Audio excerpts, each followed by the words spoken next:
The monitoring station outpost Meridian drifted in the empty space between star systems, where nothing ever happened and nobody ever called. Technician First Class Marcus Webb had worked the night shift for 18 months, and every single shift felt exactly the same. Silence, broken only by the gentle hum of processors and the occasional beep of automated systems.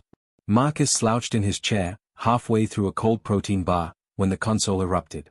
Every screen flashed crimson. Alarms shrieked through the small station.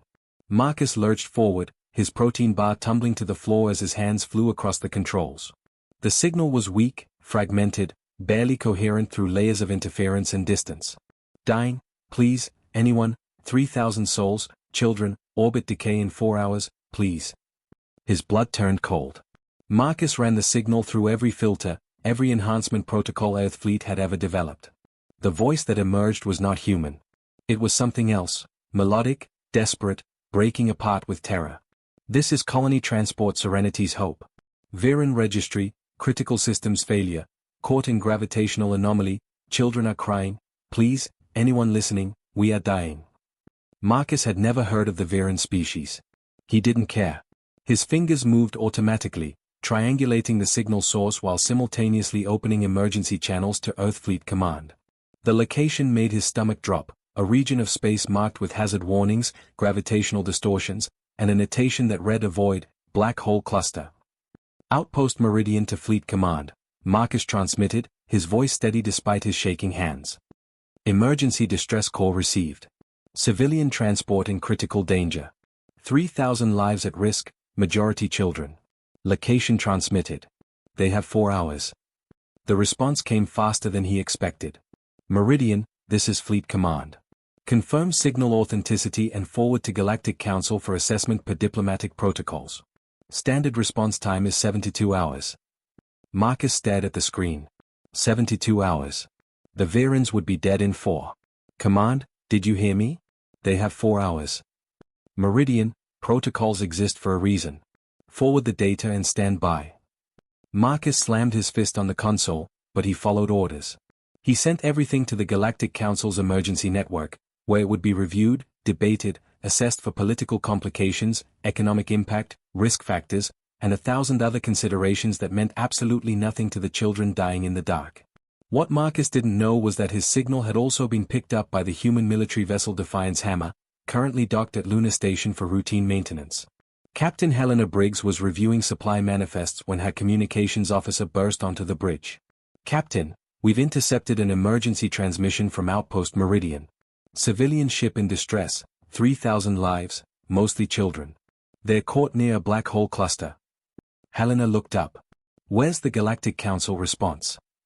They're following standard protocols. 72-hour assessment period. Helena stood. Every eye on the bridge turned toward her. She walked to the main viewport and stared out at Earth's moon hanging in the darkness. Somewhere beyond that darkness, children were screaming. How long do they have? Less than 4 hours, Captain. How long would it take us to reach them? Her navigation officer ran the calculations. 3 hours and 40 minutes if we use the Kepler bypass. Captain, that route goes through unstable hyperspace corridors. It's marked as a death trap. Ships that enter sometimes don't come out. And even if we survive, Command hasn't authorized. I'm authorizing it. Helena turned to face her crew. Full emergency deployment. I want every ship in Luna Dock spaceworthy and fueled within 20 minutes. We're going to get those people. Captain, her executive officer said carefully, the Galactic Council has protocols. If we violate them, then they can file a complaint after we save 3,000 lives. Helena's voice cut through the bridge like a blade.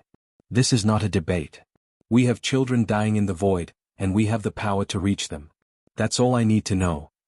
Ambassador Quilvin, the Zentari observer stationed aboard the Defiance Hammer as part of humanity's integration into galactic society, stepped forward from his corner of the bridge. His 4 eyes blinked in rapid succession, a sign of deep confusion in his species. Captain Briggs, I must protest. You cannot simply respond. There are procedures, risk assessments, diplomatic considerations. The Viren species is not allied with humanity. You have no obligation. We have every obligation, Helena interrupted. They sent a distress call. That means someone is dying and asking for help. Nothing else matters. Quilven's translator struggled with her words, as if the concept itself was untranslatable. But, the danger to your own vessels, the political complications, the cost. Helena looked at the alien ambassador with an expression he would later describe in his reports as terrifying in its certainty. Ambassador, I don't think you understand something fundamental about my species. We don't calculate the cost of saving lives. We just save them. Within 18 minutes, 7 human warships were powering up. Within 25 minutes, they were leaving Lunar Station at speeds that made veteran pilots nervous. Within 30 minutes, they disappeared into the Kepler bypass, a hyperspace corridor so unstable that galactic cartography marked it with a skull symbol. Ambassador Quilven stood on the bridge, watching Earth shrink behind them, and felt something he had never experienced before, genuine fear. Not of humanity's weapons or their violent history, but of their absolute, unshakable conviction that every life mattered enough to die for. Across the galaxy, monitoring stations detected the human fleet's trajectory. Species that had existed for millennia watched in confusion as these newcomers charged toward certain death to save strangers. The Galactic Council sent an urgent message to Captain Briggs, demanding she turn back, citing 17 different treaty violations and safety protocols. Helena deleted the message without reading it. The distress call played on repeat through every human ship speakers. Children crying. Parents begging. Time running out. And humanity accelerated toward them, consequences be damned. The hyperspace corridor known as the Kepler bypass lived up to its deadly reputation. Inside the Defiance hammer, alarms screamed as the ship bucked and twisted through dimensions that shouldn't exist. Sergeant Nina Ortega gripped her harness in the Marine deployment bay, watching younger soldiers turn green as reality warped around them. First time through a suicide run? She asked the private beside her. The young man nodded, unable to speak. Don't worry. Either we make it through or we don't. Either way, it'll be over soon. Nina's voice was calm, almost gentle. She'd been a Marine for 12 years and had seen things that would break most people. But she'd never done anything like this, volunteering for what everyone knew was a one-way mission. The ship shuddered violently, and sparks erupted from a ceiling panel. Through the viewport, Nina could see the other human vessels struggling through the corridor. The frigate Mercer's flight was trailing debris, its hull glowing red from friction against the fabric of space itself. Then, as suddenly as it began, the chaos stopped. The ships burst from hyperspace into normal space, and every screen on every vessel filled with the same horrifying image. A black hole, massive and hungry, dominated the viewscreen. Its event horizon swirled with captured light, beautiful and terrible. And caught in its decaying orbit, spinning slowly toward oblivion, was the Viren colony transport Serenity's Hope. Captain Briggs's voice filled every human ship. Target located. Gravitational stress is worse than projected. The transport has maybe 90 minutes before it crosses the point of no return. Nina watched the Viren ship through the viewport. It was elegant, designed for peaceful travel between stars, not for survival. Large sections of its hull were dark. Debris surrounded it, escape pods that had been launched but couldn't escape the black hole's pull, now empty coffins drifting in slow spirals. All personnel, listen carefully, Briggs continued. We're going to position the hammer between the transport and the black hole. We'll use our engines as a gravitational anchor, create a stable corridor for evacuation. Engineering estimates we can hold position for 4 to 7 minutes before our own systems fail. In the engineering section, Thomas Reeve stared at his console with grim determination. The chief engineer was a quiet man, more comfortable with machines than people, but he understood math. The math said what they were attempting was impossible. Chief, his assistant said nervously, the power requirements would need to divert everything. Life support, weapons, shields, everything except engines and structural integrity. Thomas pulled up the ship's power grid. Then that's what we do. But the crew compartments will lose heat, oxygen recycling will stop, we'll have maybe 30 minutes of breathable air. And in 30 minutes, 3,000 Virens will be aboard, or they'll be dead. Thomas looked at his assistant. Start the power transfer. Route everything to the engines. Everything. His assistant hesitated only a moment before nodding. Yes, sir. Throughout the ship, lights dimmed. The constant hum of life support faded to silence. Temperature gauges began dropping. But the engines roared with power they were never designed to handle. The Defiance hammer moved into position, placing itself between death and hope. The ship's frame groaned under gravitational stress. Metal screamed. But it held. Marines, you're up, Briggs announced. Launch in 30 seconds. Nina stood, her squad forming around her. 23 Marines, all volunteers. They'd been briefed on the numbers. The transport was breaking apart. Corridors were depressurized. Entire sections had lost power. Finding survivors would be like navigating a dark maze that was actively trying to kill them. And their shuttle likely wouldn't survive the return trip. Listen up, Nina addressed her squad. We go in, we find every living soul, and we get them to the extraction points. I don't care if you have to carry them through fire. We're not leaving anyone behind. A corporal raised his hand. Sarge, the shuttle pilots say with the gravitational shear, we've got maybe one trip out.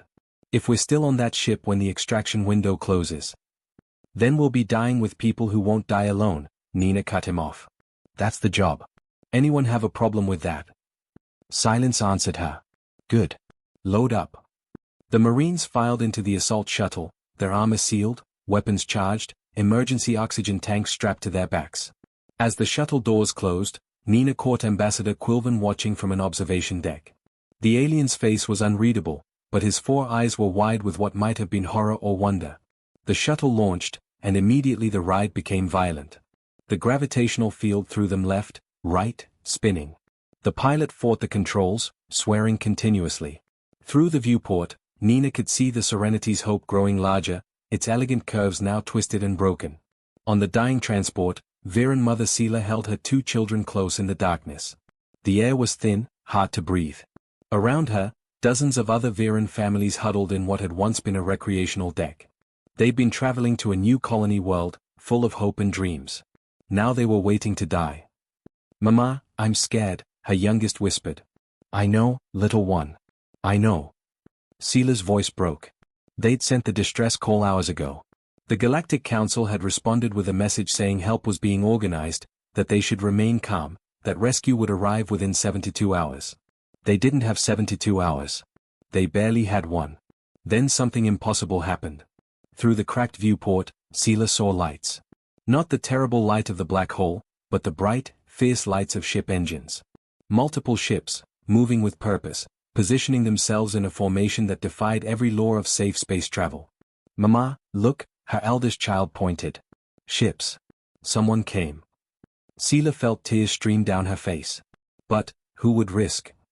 Her question was answered when the first human shuttle smashed through the compromised docking port, its hull scraped and dented but functional. The door blew open with explosive charges, and figures in heavy armor stormed inside. Nina's helmet lights swept across the gathered Virens. Dozens of faces, thin with fear and oxygen deprivation, stared back at her. Many were children, their large eyes reflecting her light. Nobody move, Nina announced, her translator converting her words to Viren. We're human military. We're here to evacuate you. We have 43 minutes to get everyone off this ship. Can anyone tell me if there are survivors in other sections? An elderly Viren male stepped forward. The lower decks, maybe 200 trapped. The access corridors collapsed. Nina turned to her squad. Split up. Teams of 4. Sweep every deck. I want casualty counts and extraction routes in 10 minutes. She looked back at the Virens. Who here can walk unassisted? Most raised their hands, though many trembled with weakness. Good. Start moving toward the docking port. My people will guide you. Nina knelt before a Viren child who was crying. Hey, little one. What's your name? The child's mother answered for her. Pila. She's frightened. Nina removed her helmet, revealing a scarred face and kind eyes. The air was thin, burning her lungs, but she smiled. Pila, I'm Nina. I'm going to make sure you and your mama get somewhere safe, okay? That's a promise. The child reached out and touched Nina's face, amazed. You came.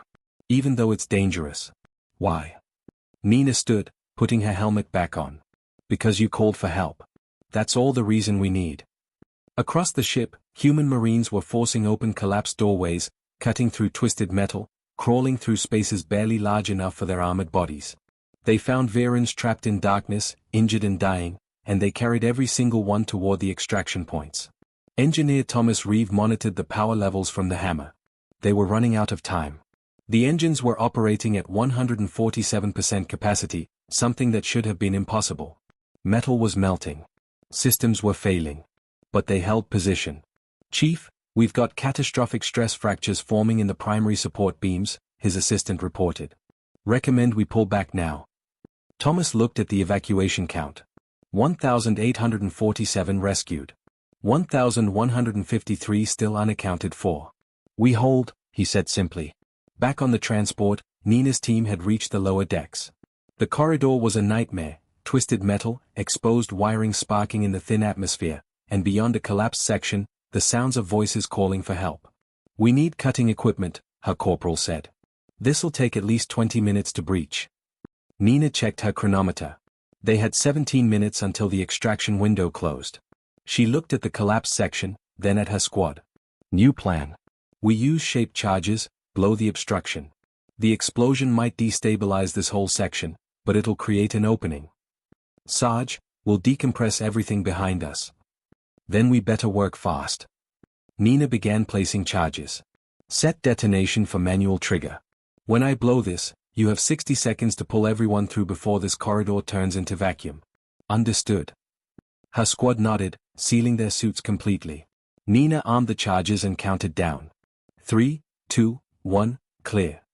The explosion tore through the collapsed section, creating a jagged opening. Atmosphere screamed through it, pulling debris and bodies toward the breach. Nina dove through, her magnetic boots locking to the deck plates, and found herself in a large chamber. 200 Virans huddled there, many injured, all terrified. They'd heard the explosion and thought death had finally come. Human rescue. Nina shouted. Everyone who can move, head for the opening. Those who can't, we're coming for you. Her Marines plunged into the chaos, grabbing Virans, carrying the injured, pushing the mobile toward safety. Nina found an elderly Viran male pinned under a fallen beam. She grabbed the beam and lifted, her armor servos screaming in protest, until another Marine could pull him free. How many more? Nina demanded. That's all of them, her corporal confirmed. Then move, move, move. They ran through collapsing corridors, carrying and dragging Virans, as the ship broke apart around them. Behind them, sections depressurized with explosive force. Ahead, the docking port where shuttles waited seemed impossibly far away. Nina counted her people. 23 Marines had entered. She saw 19 ahead of her. 4 were missing. Head count, she demanded over comms. Rodriguez here, trapped in Section C, structural collapse. Can't make it to the port in time. Wilson here, with Rodriguez. We've got 6 Virans with us, can't move them fast enough. Nina's heart sank. Extraction shuttles, can we extend the window? The pilot's voice crackled back. Negative, Sergeant. Gravitational shear is increasing. We launch in 6 minutes or we don't launch at all. Nina stopped running. She looked at the Virans around her, at her Marines shepherding them to safety, at the chronometer ticking down. 6 minutes. She made her decision.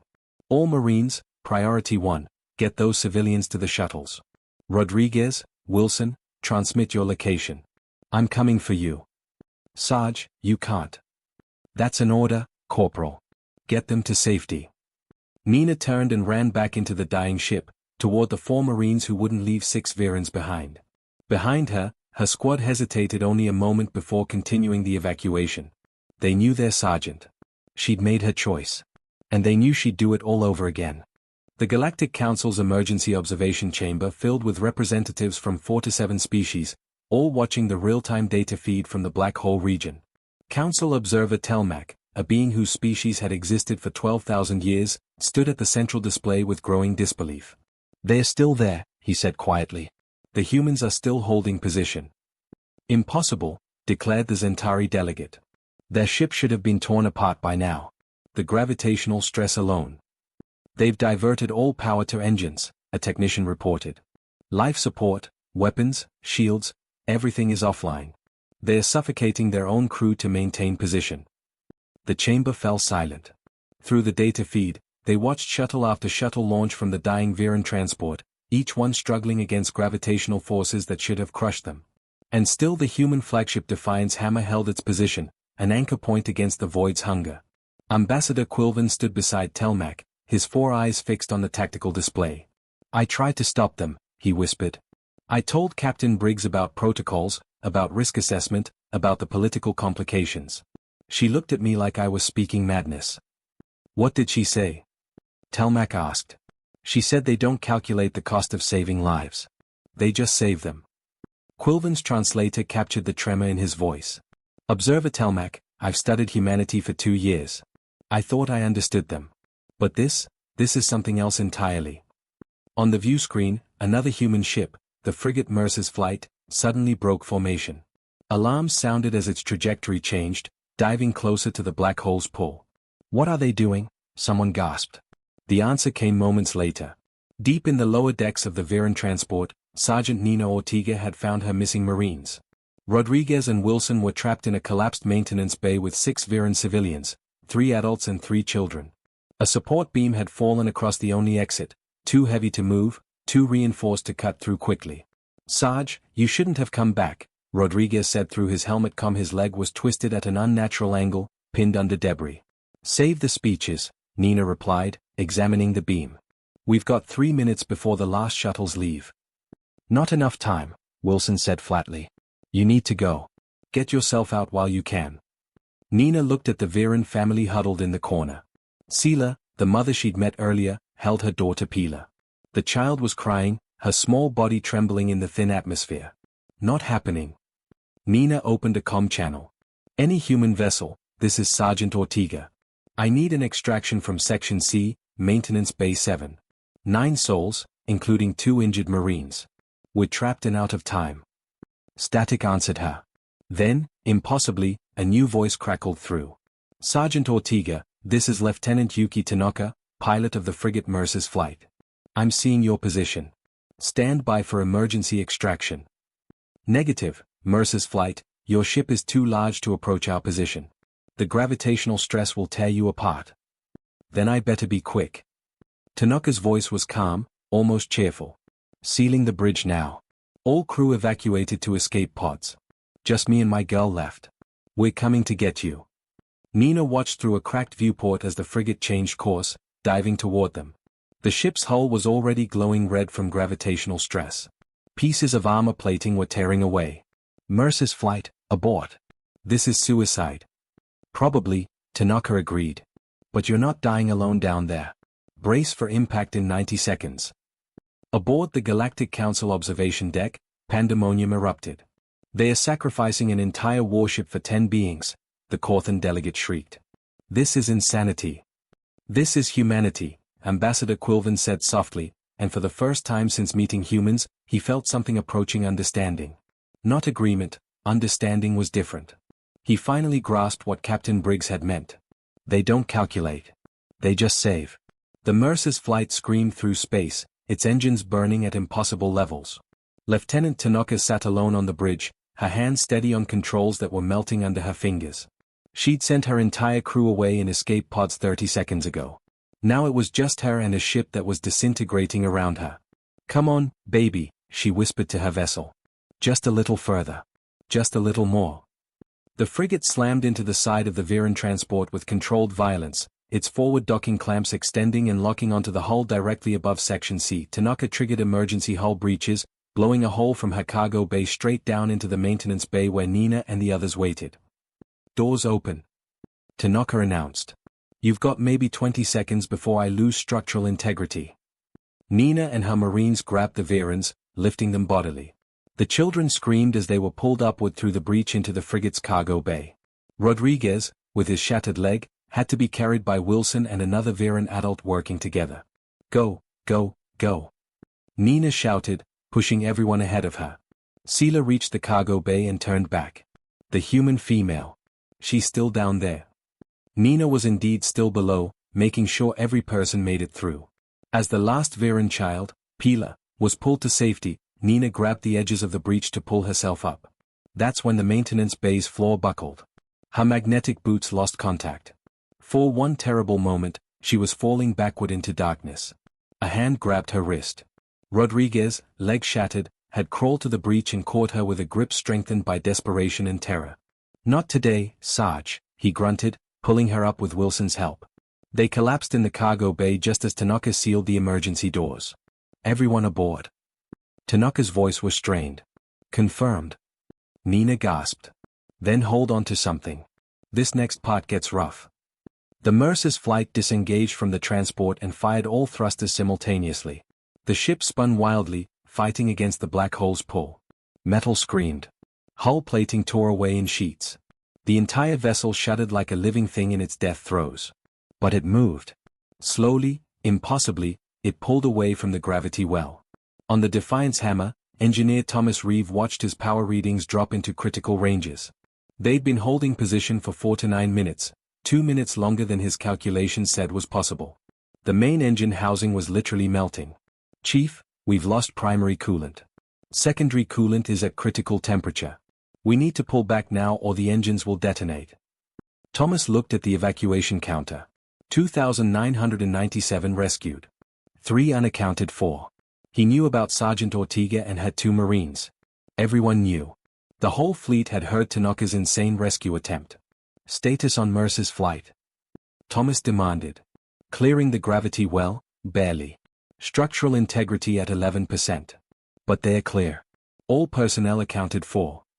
Thomas felt something release in his chest. Then sound general evacuation. Get everyone to the escape pods.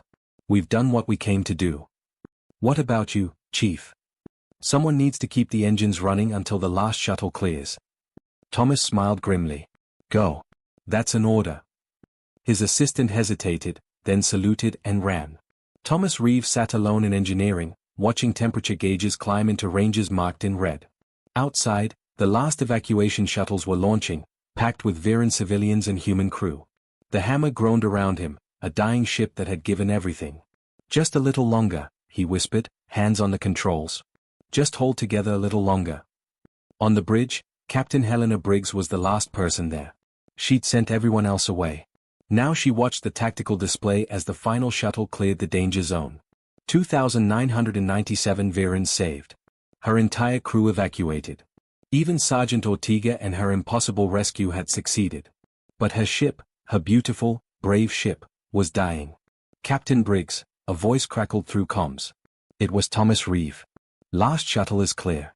You need to evacuate. What about you, Chief? A pause. Someone needs to make sure the engines don't detonate while everyone's getting away. I'm already in the blast radius if they go. Might as well make it count.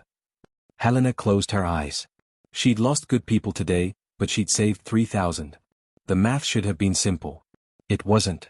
Chief, it's been an honor. Likewise, Captain. Now get the hell off my ship before I make that an order.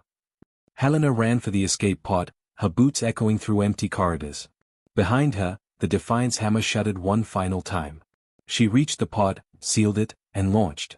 3 seconds later, the engines detonated. The explosion was brief but brilliant, a star being born and dying in the same moment. The shockwave caught the escape pods and flung them clear of the gravity well, toward the safety of the waiting fleet. Thomas Reeve died instantly, never feeling pain, his last thought a simple one: worth it. In the Galactic Council chamber, absolute silence reigned. They'd watched the entire rescue unfold. 4 to 7 species, many of them thousands of years old, many with militaries and resources that dwarfed humanity's, and not one of them had moved to help. But the humans had come. They'd sacrificed their ships, their safety, their lives, without hesitation, without calculation, without asking for anything in return. Council Observer Telmac turned to face the assembled delegates. His voice carried centuries of authority, but now it trembled with something new. Update first contact protocols immediately. Mark humanity as Code Amber, approach with extreme caution. He paused, choosing his next words carefully. If humans intercept a distress call, do not interfere with their response. Do not attempt to stop them. They will save those in danger even if it kills them. This is not heroism. This is not strategy. This is something fundamental to their species, a compulsion we do not understand. They are dangerous, the Corthan delegate protested. You saw what they did. They threw away a warship for 10 beings. They're irrational, unpredictable.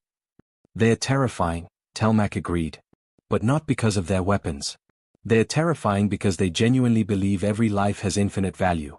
And they'll prove it by dying for complete strangers. Ambassador Quilvan stepped forward. Observer Telmac is correct. I was aboard that ship. I watched Captain Briggs make her decision. There was no debate, no calculation of benefit. She simply heard beings in distress and responded. The concept of not responding never entered her mind. "Then what do we do?" asked the Vexane delegate. "How do we interact with a species this compassionate?" Quilvin finished. "We learn. We adapt. And we pray we never give them a reason to apply that same absolute conviction in the opposite direction." The chamber fell silent as the weight of those words settled. Days later, the Viren colony ship survivors were being processed at a human medical station. Sela held her daughter Pila, both of them wrapped in thermal blankets, eating warm food for the first time since the disaster began. Around them, human medics moved efficiently, treating injuries, offering comfort, asking nothing in return. Nina Ortega sat in a wheelchair, her ankle had been broken during the escape, watching the reunited families. Rodriguez was beside her, his leg in a regeneration cast. "We lost 600 crew members," Rodriguez said quietly. "The Hammer, the Mercer's flight, 3 shuttle crews, and Chief Reeve." "I know." Nina's voice was hollow. "Was it worth it?" Nina watched little Pila laugh for the first time since the rescue, the sound bright and alive. She watched Sela hug her children close, tears of joy streaming down her face. She watched 3,000 beings who would have died alone in the dark now surrounded by hope and safety. "Yes," Nina said simply. "It was worth it." Across the galaxy, the footage of the human rescue spread through every network, every species, every world. The images were stark, human ships throwing themselves into impossible danger, crews suffocating to maintain rescue positions, a frigate sacrificing itself for 10 souls, and through it all, that same unshakable conviction. No one dies alone. Not while humans can reach them. Species that had ignored the Viren distress call watched in shame. Species that had calculated the cost and found it too high watched in confusion. And species that had preyed on the weak, attacking defenseless colonies for resources or territory, watched with a new emotion crawling up their spines. Fear. Because they finally understood what humanity was. Not warriors. Not conquerors. Not even explorers. Humanity was something far more dangerous. Protectors who didn't know how to quit, who couldn't calculate acceptable losses, who treated distress calls like sacred oaths that transcended reason, survival, or sanity. Council observer Telmac filed his official report that evening. It contained detailed tactical analysis, casualty reports, and strategic assessments. But he ended it with a single note that would be copied and distributed to every military academy, every diplomatic corps, and every political leader in the Galactic Council. If you ever send a distress call, pray the humans hear it. And if you ever attack the innocent, pray they don't. Because when Terrans respond to distress, they don't come as soldiers or diplomats or traders. They come as an unstoppable force of nature, willing to sacrifice everything for beings they've never met. This is not a species to fight. This is a species to fear, to respect, and above all, to never, ever underestimate. The galaxy has learned a new rule today: touch the innocent, and humanity will come. And they will not stop. They will not negotiate. They will not calculate the cost. They will simply save, or die trying. May the Void have mercy on those who force them to make that choice. Sela found Nina in the medical bay later that evening. The Viren mother carried her daughter Pila, who clutched a small stuffed toy a human nurse had given her. "Sergeant Ortega," Sela said softly. "I wanted to thank you. To tell you that what you did, what all your people did, we will never forget." Nina smiled tiredly. "You would have done the same." Sela shook her head slowly. "No. I don't think we would have. I don't think anyone would have, except humans." She paused. "Why? Why risk so much for strangers?" Nina thought about that question. She thought about Captain Briggs's instant decision, about Lieutenant Tanaka flying into death without hesitation, about Chief Reeve staying at his post, about her own Marines who never questioned the mission. Because, Nina said finally, when someone calls for help, the only acceptable response is to come. Everything else is just noise. Pila stepped forward and took Nina's hand. "When I grow up, I want to be brave like humans." Nina squeezed the small hand gently. "You're already brave. You survived. That takes more courage than anything I did." As Sela led her daughter away, Nina leaned back and closed her eyes. Her body ached. Her heart was heavy with loss. But somewhere in her chest, beneath the pain and exhaustion, was a warmth that wouldn't fade. They'd answered the call. They'd saved 3,000 lives. And they'd shown the galaxy what humanity truly was. Not monsters. Not angels. Just people who refused to let anyone die alone in the dark. And that, Nina thought, was terrifying enough.